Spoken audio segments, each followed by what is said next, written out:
Naegi, an average student, wins a nationwide lottery to attend the prestigious Hope's Peak High School. He enters his school full of encouragement, ready to face any task I throw at him, only to see his world black out. He wakes up in a classroom with all the windows sealed shut. Naegi finds a letter telling him to come to the gym at 8 o'clock. Realizing it's already time, he rushes to the gym where he meets with 14 other students, all clueless about the situation same as him. Naegi finds his middle school classmate Sayaka there as well. They barely have a chance to catch up when the school principal, Monokuma, a black and white bear doll, jumps onto the podium and introduces himself. He welcomes them all into his humble institution and tells them that in order to get out of this sealed school, they need to kill one of their fellow classmates and get away with it. Alternatively, they can choose to spend the rest of their lives at this school. Mondo loses his temper and grabs Monokuma by the collar, demanding to let them out, but Monokuma starts to beep. He quickly throws the doll away before it explodes. Tension starts to increase between the students until Togami and Mondo start to fight. Naegi tries to stop them but gets knocked out in the process. He wakes up in his room and sees Sayaka sitting next to him. She tells him what happened and they promise each other to get out of here alive. They both go to the cafeteria and meet up with everyone else and discuss their situation. The upper floors of the school are locked and they have food supplies that somehow get replenished every day. They all gather together to discuss their strategy and agree that no one will kill anyone. The next day, Monokuma tells them that this isn't what he had hoped for, so he will give them some motivation. He tells them to go to the auditorium where they find a DVD for each and every one of them with their names on it. They sit down to watch it on a private screen only to find out that their families have been killed and no one is coming to save them. Naegi goes through his room to see things in more detail. He notices that everyone is under constant surveillance and learns that the water will be turned off at 10 p.m. and he has a toolkit in his drawer. Furthermore, his bathroom door is faulty and has difficulty opening it up. Monokuma tells him not to worry as he will replace it. All girls' bathrooms have locks on them while boys' ones do not.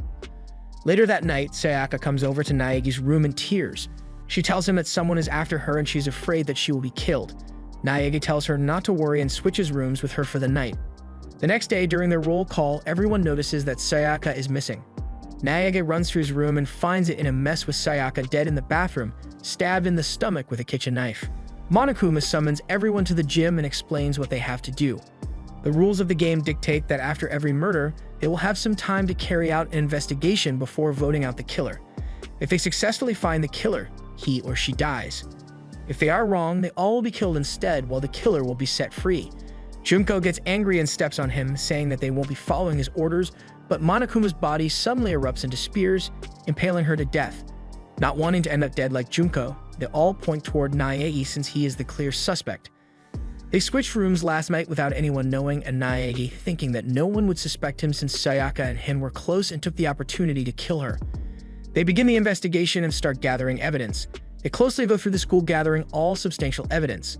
They find a burnt jacket and Yasuhiro's broken glass ball near the incinerator and closely inspect Sayaka's body. Looking at the way her body is, they can clearly see that she struggled against the attacker. Naegi also finds a number, 11,037, written in blood behind Sayaka's body. Once the time was over, they all got into an elevator and head to the basement to play judge, jury, and executioner. Naegi is worried about what will happen to him, since only two people know that he is innocent. One of them is dead, while the other is the killer. Everyone enters the courtroom for the first classroom trial to begin. The room has 16 podiums and a large chair, on top of which Monokuma is sitting, awaiting their arrival. Kyoko immediately notices that there is one extra podium and asks Monokuma about it, but he tells her that she is just reading too much into it. The trial begins and Naegi's innocence is called into question. They all start to piece the information they gathered together, starting with the kitchen knife. Sakura and Aoi tell everyone that they both were in the kitchen last night when Sayaka came over and took it. They are certain of one thing: Sayaka must have let the culprit in the room. Naegi disagrees, saying that he told her not to let anyone in, but Kyoko produces Sayaka's letter, telling someone to check the nameplates on the rooms before entering. Sayaka had planned to kill the recipient and blame it on Naegi, but ended up dying herself. Before they finally announce the verdict, Nae finally understands what the numbers behind Sayaka's body mean. He points towards Leon, saying that he killed her since 11,037, read the other way, makes his name. Leon is taken aback. He tells him that he is just speculating now, but starts to lose his footing once Nae starts to piece everything together. After killing Sayaka, the culprit hurried to get rid of the evidence. However, they couldn't get to the incinerator as there was a shutter gate in the way. So the culprit used Yasuhiro's glass ball to open the gates by throwing it at the on button for the shutter gates, which is something only a baseball player like Leon can do.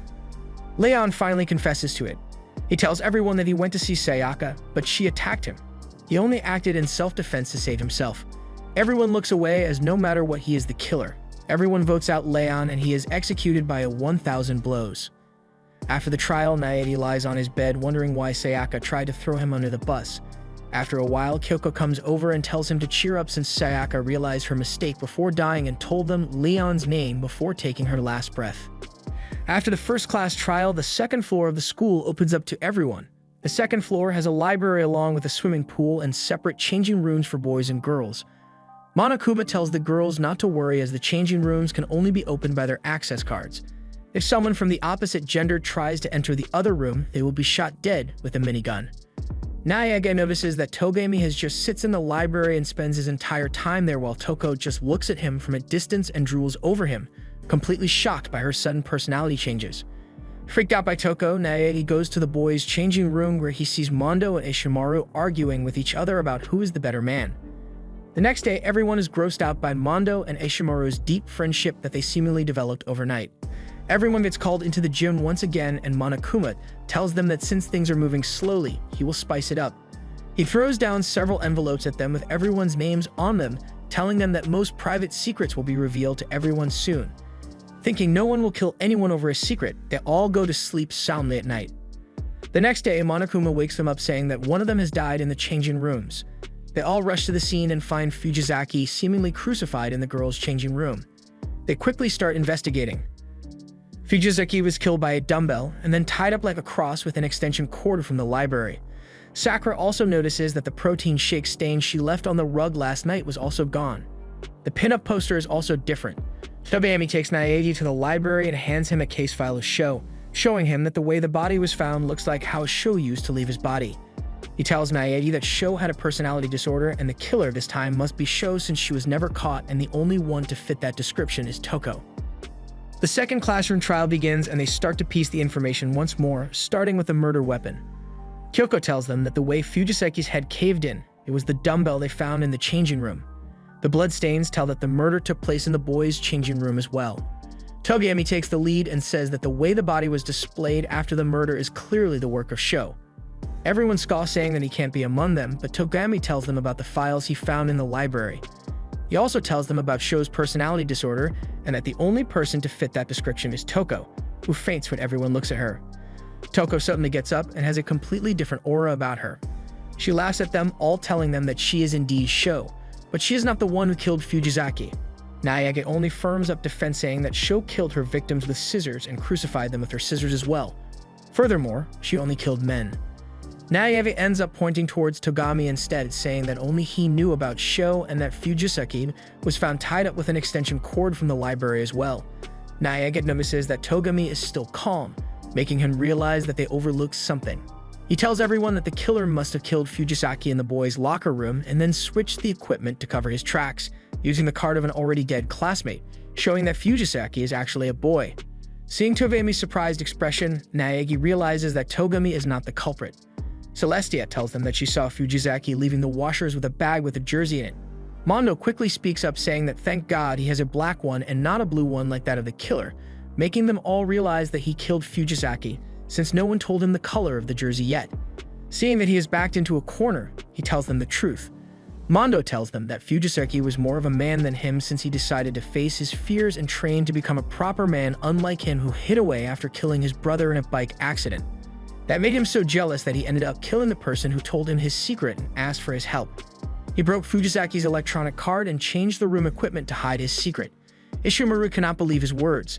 He steps up and offers to be executed instead, but Mondo is taken away and put to his death in a motorcycle death cage. After Mondo's trial, the third floor opens up for everyone. It includes a game, art, a science lab, and art supply rooms. After they had some time to look around, Monokuma calls them to the gym to flare them up once more. He shows them a large pile of money, saying that whoever successfully gets away with a murder, he or she will also be given this massive pile of cash. Everyone doubts that someone would kill anyone over money. Later that day, Aoi comes over and tells them that she saw Fujisaki's ghost in the public baths. Everyone gathers there and finds a laptop with an AI alter ego of Fujizaki.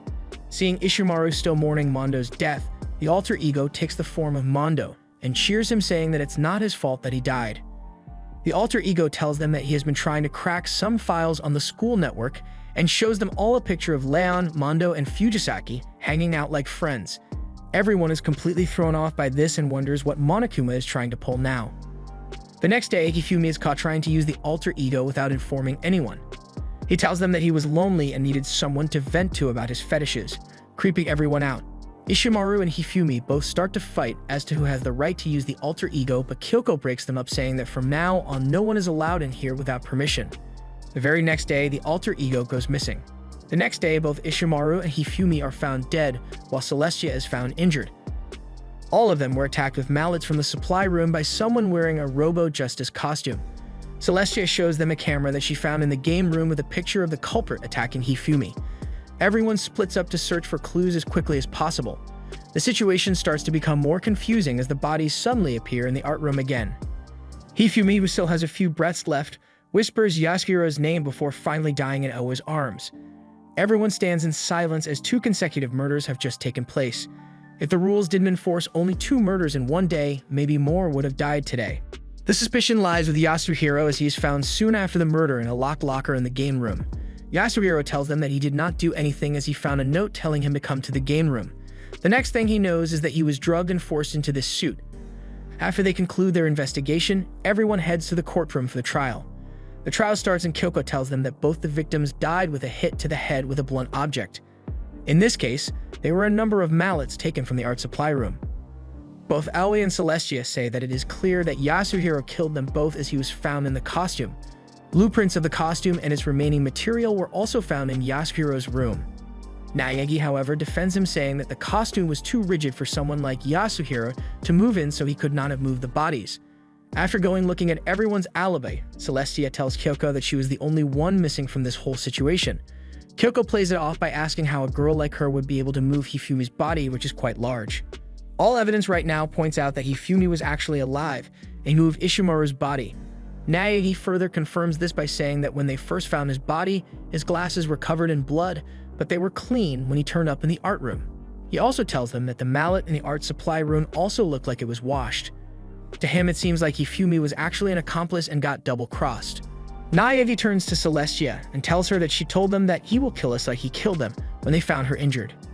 At that point, she wouldn't have known that Ishimaru was dead. As for the picture in the camera, it's from the night before of Yasuhiro and Hifumi playing. Celestia finally cracks and tells them the truth, saying that she had Hifumi kill Ishimaru and then she killed him.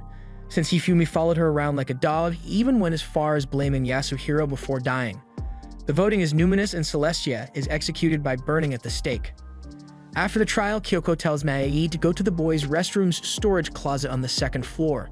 He follows her instructions and ends up in a secret room without cameras. He goes inside and finds a lot of books and a letter warning him not to leave the school. Right at that moment, someone knocks him out. When Naegi wakes up, all the files are gone.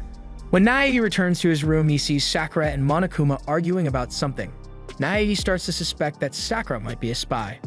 The 4th floor opens up for them with a teacher's lounge, music room, chemistry lab, a locked computer room, and the principal's office. They go back to the alter ego, which they had eventually found hidden in one of the lockers, and ask him about the school. It tells them that before the school shut down, it had very odd punishment systems, and sometimes the students would be forced to spend all their lives there. Also, the odds of the principal being on school grounds right now are high. Monokuma calls them all to the gym again and tells them that one of the remaining students is his spy. When they ask who it is, Monokuma points towards Sakura, saying that it's her. Everyone is taken aback by this sudden revelation. Aoi does not believe Monokuma's words, but Sakura confesses. Togami asks about what her motives were. She tells them that she was the one to commit the first murder if no one else was going to. Aoi and Nae try to defend Sakura, saying that she isn't like that, but it's no use since their trust has been completely shattered. Later that day, Nae finds Aoi fighting with Sho with an injured arm. He breaks them apart and takes her to the medical room to patch her up. Just when she's about to leave, Sakura enters the room and sees that Aoi has been injured because of her. She gets mad but calms down eventually and goes to talk to Sho herself. The next day, Kyoko gives Nae alter ego and he takes it to the secret room in order to connect to the main school network to gain access to more data. Later that day, Aoi, Kyoko, and Naegi find Sakura locked in a room, sitting on a chair. Naegi breaks open the door and rushes in only to find her dead. They quickly start the investigation. Aoi goes to call Yasuhiro, Toko, and Togami. She blames the three for killing Sakura, as they were the last ones to see her alive since Sakura told her to tell these three to meet her. The trial starts and Aoi blames the three of them and demands to put it to vote immediately. Togami interjects saying that he skipped out and did not see her. Yasuhiro tries to deny it and eventually speaks up saying that he went to see Sakura, but she felt so threatening to him that he took a glass bottle and whacked her on the head. Toko brings out Sho and tells them that Toko, who was hiding in a cupboard, passed out seeing Sakura covered in blood. When she woke up, she saw Sakura close to her, so she panicked and hit her on the head as well near the magazine rack.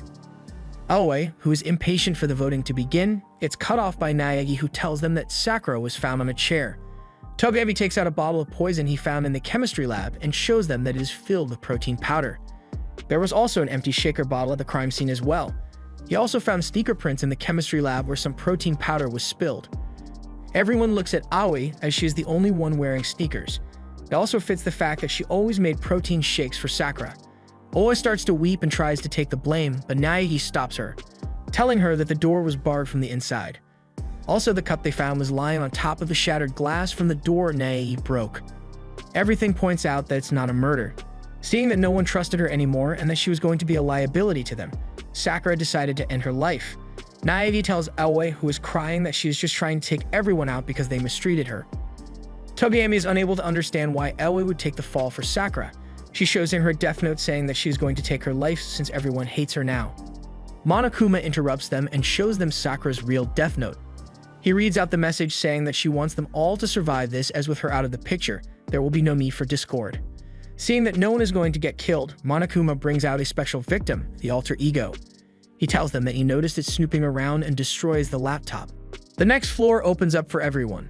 It has a garden, a chicken coop, a storage shed, and a classroom covered in blood. The remaining students gather in the cafeteria to discuss their next strategy. Togami starts with Kyoko telling her that she needs to tell them who she really is, since every time something goes bad, she vanishes. Kyoko tells him that she doesn't remember who she is as she has amnesia, but he doesn't buy it. He tells her to either tell them who she is or give them her bedroom key. Kyoko gets up and hands over the keys to her room before leaving. Toko hands a survival knife to Togami, telling him that she found it in the classroom. Seeing that no one else is eligible, they all agree that Naegi should hold on to it. Monokuma suddenly calls them all to the gym. When they enter the gym, they notice that he is furious. He tells them that one of them stole a treasure of his and they will pay. Later that night, Naegi meets up with Kyoko, who shows him a key that unlocks all doors in the building. She tells him that Sakura helped her into the principal's office before she died. She also tells him that their mastermind is a girl, not the principal. They both agree to use the key to investigate further. As Naegi distracts Monokuma with idle talk, Kyoko hurries around the building to find more clues about their captor. That night, Naegi has a strange dream of someone trying to kill him in his sleep. He wakes up in the morning and goes to the gym and sees that everyone except Kyoko is taking Monokuma apart. They tell him that they just found him lying on the floor like this and decided to go for it. Sho suddenly appears, telling them that someone has died in the garden. They all rush to see who it is and see a masked person lying on the floor with a knife in their chest. Sho tries to take off the mask, but the face explodes, setting the body on fire. They quickly extinguish the flames before the evidence gets destroyed, but the body still gets mangled. Togami thinks that it's Kyoko, but Naegi tells him that there is a 16th student as well. They find a key lying near the body and Togami realizes where it goes. They go to the locked computer lab and open it up with the key they found, only to find Monokuma waiting for them in there to tell them that they have been a part of live television this whole time. He tells them to start investigating as they have a murder to solve. As they make their way down to the courtroom, Kyoko apologizes to Naegi for what she is about to do. The trial starts and everyone starts lying down their alibis. They come to a point that the murder could only have happened between 9 and 10 a.m. since the sprinklers turn on before that. Kyoko tells them that the murderer could have covered the body with sheets found in the supply room next to it. She points towards Naegi, saying that he is the only one who doesn't have a proper alibi. Naegi is shocked that Kyoko is trying to frame him. Everyone starts to suspect him. He tries to tell Monokuma to give them more time for the investigation since they didn't know who the 16th student was, but he brushes them away and tells them it's time to vote. Everyone votes to have Naegi executed. As Naegi slowly gets pushed to a crushing machine tied to a chair, the systems go haywire and the alter ego takes over, saving Naegi's life and throwing him to a sewer below. Naegi wakes up in the sewer and sees Kyoko next to him. She hands him some food and apologizes for throwing him under the bus. She tells him that the mastermind was trying to kill him and blame her for murdering him, but she got there in time to save him. After his execution failed, they were all locked up to die from starvation, but she used the special key to get everyone out. Both make their way out of the sewers and go to see Monokuma. Kyoko tells him that it would increase his viewership if he increased the stakes a little. If they manage to solve the school mystery, he will die. If not, they all will be executed. Monokuma laughs and rises to the challenge. They both quickly rush to the cafeteria to inform everyone about their plan. Monokuma unlocks every room for them to visit, and they all split up to investigate the school. Kyoko and Naegi go to the principal's personal room where they find his dead body in a present box. Kyoko tells Naegi that those bones are her father's. Before they leave the room, Naegi finds a memory card behind a picture. They both plug it into a computer and start playing the video file on it. Both of them are shocked as it is their own videos, giving consent to the principal before joining the program. Before they go through it completely, Monokuma shows up and destroys the memory card. Over the next few hours, they turn the school upside down from visiting the cold freezer, where the dead bodies were kept, to the broken locker room where Naegi finds Kyoko's old diary. During this time, Monokuma goes around dropping a photo near everyone. The last trial finally begins. They all start blaming each other, showing him the picture they each had with everyone else in them except them. Naegi tells them about the video file he found as well. Monokuma interrupts them, saying that they have to solve the murder of Ikusaba, the 16th student, as well. Naegi tells Monokuma that they know who the killer is, and it is not one of them. He found only 9 bodies in the freezer, not 10. That means 1 body was recycled. Naegi tells them that looking at the body closely, it looked a lot like Junko's. He tells him that he saw Ikusaba when she attacked him at night, but her hand was visible and she didn't have a tattoo on it as Junko did. He points at Monokuma, telling him that he is the actual culprit since he killed Ikusaba and then tried to hide her identity from them multiple times. He tells them that the Junko they came here with was not the same girl as in the photos. That only means that Junko is still alive and listening to them. Seeing that he has no way out of this, Monokuma reveals his true identity as Junko. Junko starts to laugh hysterically. She apologizes for her behavior as she has not talked with a real human for so long. She tells them that it is true that she killed Ikusaba, her twin sister. They had agreed to infiltrate the school and put their plan into action. Everyone is horrified that Junko had killed her sister.